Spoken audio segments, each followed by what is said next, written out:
Okay, so today we're doing something kind of cool.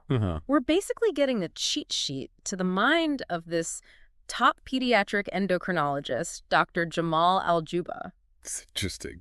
It's like we get this shortcut to all this knowledge, Right. But instead of us cramming for some test, we're getting insights from someone Yeah. who's spent their whole life, dedicated to helping kids thrive. And what's really cool about Dr. Al-Jubha is that he's not just a diabetes expert. Oh, for sure. Even though that's obviously a huge part of pediatric endocrinology. Right. His work, it covers so much, like growth disorders, thyroid issues, bone health. I know. I was blown away when I saw the range of what he does. And he's the chairman of pediatrics at Sheikh Khalifa Medical City in Abu Dhabi. Yeah, not a small gig. Not at all. That's a big deal. But honestly, it was his path to getting there. That's what really got me. Yeah, it's super fascinating. His whole journey. Yeah. He starts at the University of Jordan's medical school. Then he ends up doing his residency and fellowship at the University of Texas. Oh, wow.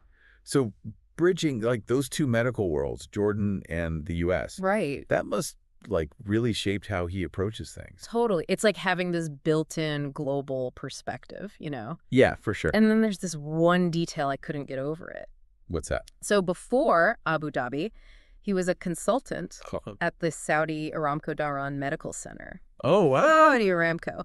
The oil giant, they have their own healthcare system. Yeah, they do. It's actually pretty common for large corporations like that. Really? Especially if they're working in more remote locations or challenging environments. I see. Yeah. They have their own medical facilities. Huh. So I'm picturing Dr. Al-Jubha working with such a diverse patient population there. Oh, got them. Maybe even unique health challenges. Yeah. Because of the whole industry, Yeah. it must have been a totally different world than just a normal hospital setting. Sure. So do you think that experience might have influenced how he approaches things? It's possible, right? Yeah. Working within a system like Aramco's, which is so tied to a massive company, their own infrastructure and all that. Right. It could have given him a different perspective on the business side of medicine. Okay. And just how healthcare systems function within larger organizations, That is so fascinating. Yeah. It makes you wonder how those experiences might have shaped his leadership later on. Okay, so speaking of treating kids, the material we read really emphasized Dr. Al-Jubha's compassionate and personalized care. Yeah. And I get why that's important in general. Of course. But what makes it super crucial in pediatrics? What do you think? Well, it's not just about the medical condition itself. Right, It's yeah. about understanding the whole child, their fears, anxieties, their social lives. Yeah. Imagine being a teenager dealing with a growth disorder Oh. or a little kid trying to figure out why they need daily injections. Right. It's a really sensitive time in life, and these conditions Yeah. can really mess with their sense of self. Absolutely. It's not like setting a broken bone, Right. You're Yeah. dealing with hormones, puberty, all tied to a kid's identity. Exactly. And how they develop. So Dr. Al-Jubha's focus on building trust with those patients Uh-huh. and really listening to them, Yeah. that's got to be a huge part of his success. Makes sense. It's about making them feel seen, not just another case, Yeah, totally. Okay, so we've got this incredibly accomplished doctor, Yeah. known for his compassion, Uh-huh. but it's not just treating each patient, right? Right. He's also super active in academics, all the publications, presentations, teachings. I know. It seems like he's just as passionate about advancing the field as he is about actually treating the kids. And that's a key insight, Yeah. He's not just applying the knowledge, he's adding to it. Right. And not just keeping up with research. Uh-huh. He's shaping the next generation of pediatric endocrinologists. Okay, so I have a confession. Uh-huh. Before this whole deep dive thing, I pretty much thought pediatric endocrinology was basically all about diabetes. Yeah, a lot of people think that. And then I saw Dr. Al-Jubha's specialties, growth disorders, thyroid issues, problems with the pituitary and adrenal glands. Yeah. It's a whole universe I didn't even know existed. It really is. And each of those areas is incredibly complex. Oh, I'm sure. Hormones affect pretty much every aspect of a child's development. Right. So any imbalance can have, a ripple effect on their overall health. Right. So let's break this down a little. Okay. Growth disorders, for example. Yeah. It's not just about how tall someone is it? No, you're right. It's way more complex than that. Okay. We're talking the whole process of development. Uh-huh. bone growth, muscles, metabolism. Okay. If a child's growth hormone is off, it impacts everything Right. from how they look to their energy levels. And then there's the thyroid, this tiny little gland, but it plays such a huge role. I was reading that even slight thyroid imbalances can lead to like fatigue and weight problems, even trouble concentrating at school. It's true. The thyroid produces hormones that are essential for regulating metabolism, energy, even brain development. Wow. And in kids, thyroid disorders are tricky. How so? They can affect growth and development in these subtle ways. This is where I get a little lost. Okay. I know the pituitary and adrenal glands are important. Yeah. But could you give me, like, the explain it like I'm 5 version? Okay, so think of the pituitary gland at the base of the brain as the master conductor of the whole endocrine system. Right. It sends signals controlling the release of all these hormones. Wow. Including those from the adrenal glands. Okay, and where are those? They sit right on top of the kidneys. Gotcha. So what do these hormones from the adrenal glands actually do? Okay, so imagine you're about to give a presentation. Yeah. To a huge crowd. Yeah. Your heart's racing. Yeah. Palms are sweaty. Yeah. That's your adrenal glands releasing cortisol. Okay. That helps you deal with stress. Right. They also produce aldosterone. And that one? That helps regulate blood pressure and fluid balance. So it's not just fight or flight stuff. These glands are involved in so much. It really makes you realize how interconnected everything is in the body. Exactly. And that's why Dr. Al-Jubha's expertise across all these conditions is so impressive. Yeah. He sees the big picture, understands how these hormonal systems all work together and how they impact a kid's health overall. It makes you wonder if having that broad perspective makes him a better doctor. That's a good point. Like, even when he's just focusing on one specific condition? It's possible. Yeah. It could give him a wider range of potential causes and treatments for his patients. Yeah. Right. He's not just looking at symptoms, he's considering the whole kid. But how everything's interacting. Exactly. That's got to be reassuring for parents, too. Oh, yeah. Knowing that their child's doctor isn't just focused on this one narrow thing, but thinking about their health more holistically. And I think that's key to what makes Dr. Al-Jubha so respected in pediatric endocrinology. Right. He's obviously got the clinical expertise, but he can connect with those patients and families on a human level and really understands their challenges. It's almost like he's bridging that gap between, like, the science of medicine and the art of caring for these kids. That's a perfect way to put it. And that's probably why he's such a good leader in the field, too. Makes sense, yeah. So speaking of leadership, I was struck by the fact that he's part of all these prestigious societies. Yeah. Like in pediatric endocrinology and diabetes. Is that just, like, a networking thing? It's definitely more than just networking. Okay. These societies are hubs for collaboration, sharing knowledge, professional development, bringing together experts from all over. Wow. To talk about the latest research, new treatments, best practices for taking care of patients. Well, it's a way to stay on top of things, but also to contribute, right? Exactly. And for someone like Dr. Al-Jubha, trained and worked in multiple countries, those connections are even more valuable. Yeah, that's true. It's like he's got this global network of colleagues, people he can learn from and work with. It really shows how interconnected the medical world is today. Yeah. And I'm guessing being part of those societies also helps doctors like him advocate for their patients on a larger scale. Absolutely. These societies often shape healthcare policy. Wow. They promote research funding, advocate for better access to care. So it's not just about the science, then? It's bigger than that, yeah. You mentioned earlier that working at Saudi Aramco might have given him a different view of the business side of medicine. Do you say more about that? Sure. Like, what challenges do you think he faced? Okay, so one challenge might have been, like, navigating the priorities of a huge corporation. Right. Those might not always line up perfectly with the needs of each patient. Oh, that makes sense. So he might have had to balance those competing things while still pushing for the best care for his patients. Yeah, that must have been tricky. For sure. But on the other hand, working in that system could have also given him access to resources he wouldn't have elsewhere. Like what kind of things? Well, maybe state-of-the-art equipment. Right. Cutting-edge tech, or even just a more streamlined administrative structure. Oh. It could have been a really innovative environment.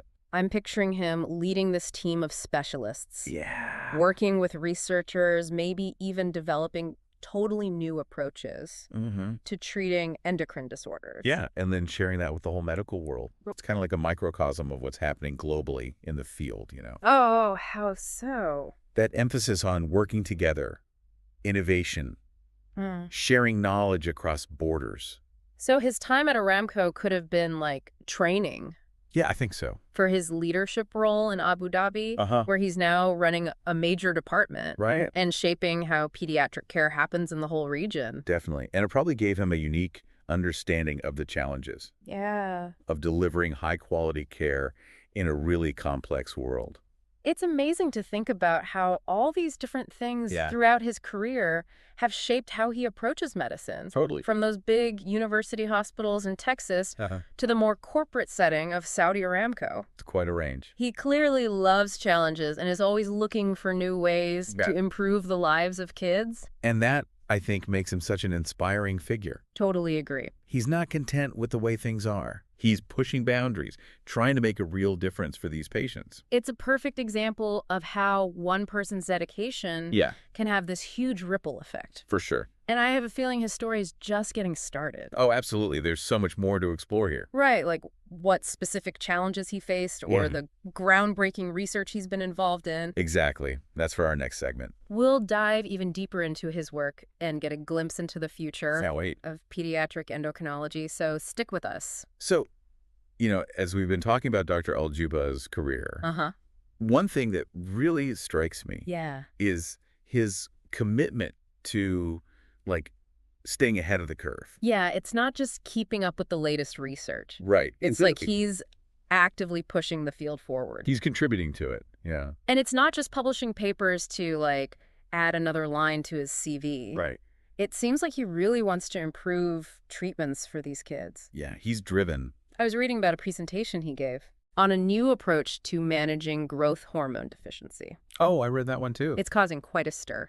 Yeah, that was groundbreaking stuff. So what was he talking about? So he was talking about using a personalized approach to growth hormone therapy. Okay. So like tailoring the dosage and frequency of the injections based on each child's individual needs. Wow, so it's moving away from this one-size-fits-all model. Exactly. And recognizing that every kid's body is different. Right, because they are. And he's been a big advocate for using genetic testing. Oh, absolutely. To figure out the underlying causes of these growth disorders. It can make a huge difference. So instead of just treating the symptoms, you're going deeper. Yeah, you get to the root of the problem. That's got to be amazing for kids who haven't responded well. Oh, yeah, huge game changer. To those more traditional therapies. Totally. And it's not just growth disorders, right? Nope, not at all. He's been doing some really cool research on new technologies for managing diabetes. Oh, like the continuous glucose monitors. Yeah, exactly. The ones that track blood sugar levels in real time. Those are incredible. They're paired with insulin pumps. Yeah. That adjust insulin doses automatically. Based on the readings from the monitor.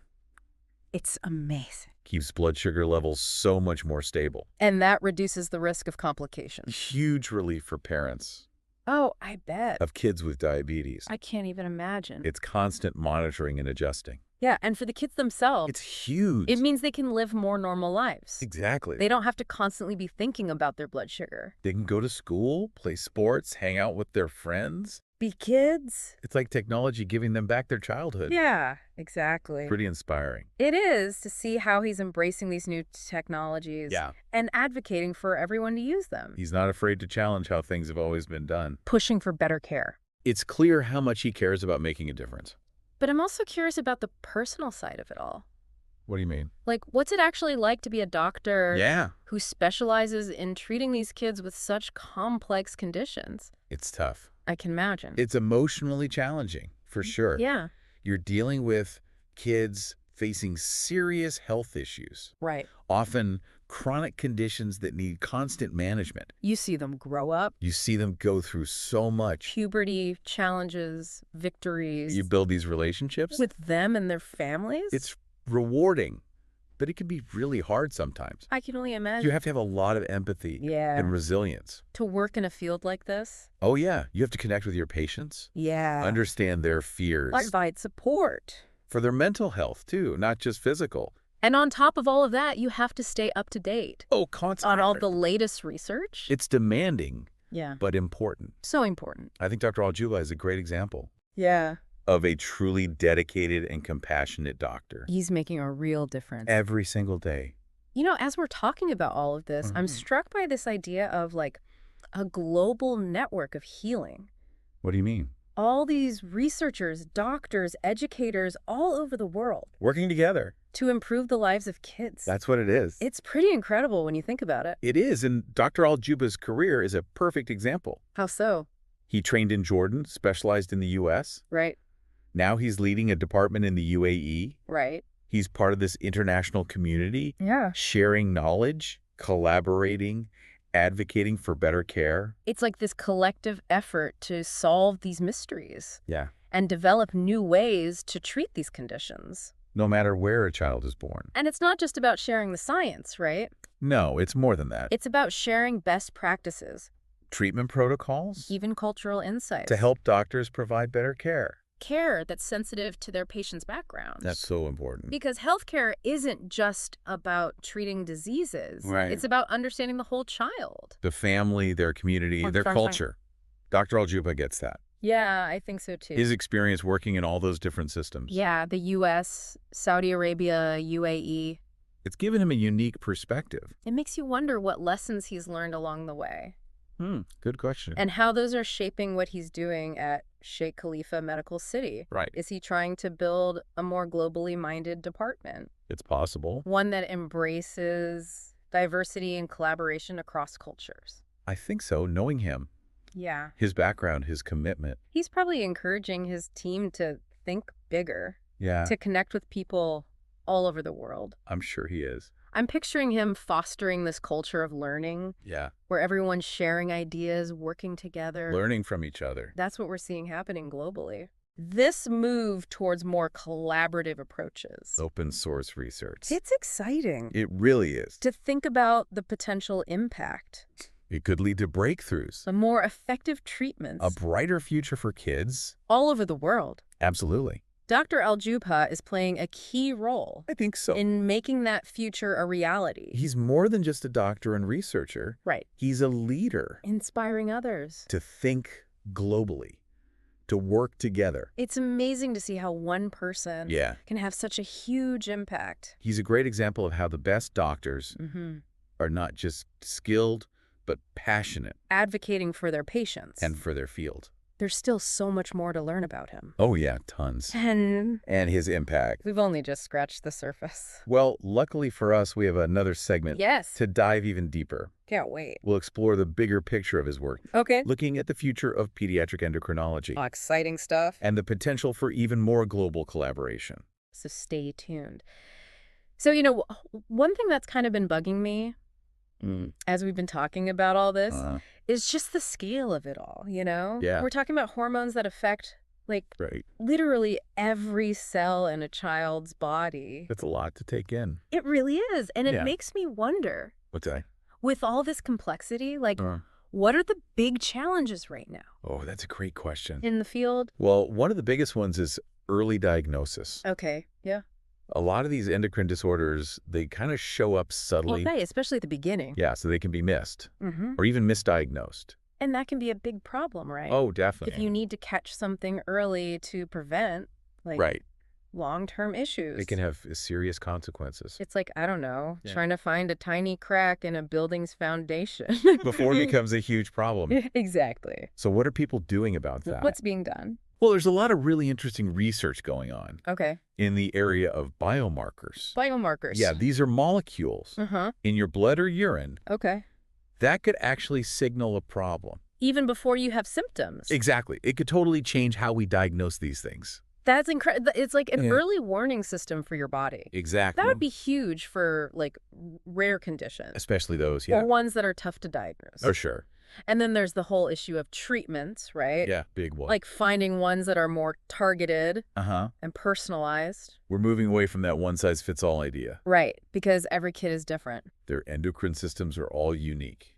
And we were just talking about Dr. Al-Jubha's work with the personalized growth hormone therapy. That's a perfect example of this whole shift towards more individualized care. And it's just the beginning, honestly. Oh, wow. So what else is on the horizon? Well, researchers are looking at gene therapy. Wow. Stem cell therapy. Okay. Even nanotechnology to deliver these super targeted treatments. That's wild. It's pretty exciting stuff. It really does sound like the future is bright for this field. I think so. But with all this amazing research, how do we make sure everyone can benefit? That's a million-dollar question. I mean, it doesn't matter how great the treatments are. No. If only certain people can get them. It's about access. For everyone, no matter where they live. Exactly. And that means we need to be thinking globally. Sharing knowledge, resources. Best practices, bridging the gap between rich and poor countries. There are organizations working on this, right? Oh, yeah, like the International Society for Pediatric Endocrinology. It's really inspiring to see how people like Dr. Al-Jubha are contributing to this. Making the world more equitable. For kids with these conditions. It goes beyond just the science, you know? Right. It's about social justice. Making sure every child has a chance. That's powerful. Healthcare isn't just about treating diseases then, is it? No, it's about empowering people. Giving them the tools to thrive. Well said. I feel like we've only just scratched the surface here. Me too. But we've learned so much. It's been a journey. About this amazing field. Exploring these complex systems. The challenges, the successes. The global effort to make things better for these kids. You know, as we wrap this up, I want to leave everyone with one thought. Okay. We've talked a lot about hormones and glands. The science. But what really stands out to me is the human element of it all. Oh, for sure. The doctors, the families, the kids. Everyone working together. That's what makes this field so special. You put it perfectly. It's a reminder that even when things are tough, there's always hope. Always progress being made. The spirit of those who care. Never gives up. So the next time you hear about a breakthrough or see a child overcoming these challenges. Remember all the people working behind the scenes. Driven by this shared passion. To make things better for kids all over the world. It's pretty incredible, really. It is. And until next time. Keep exploring, keep learning, and keep diving deep.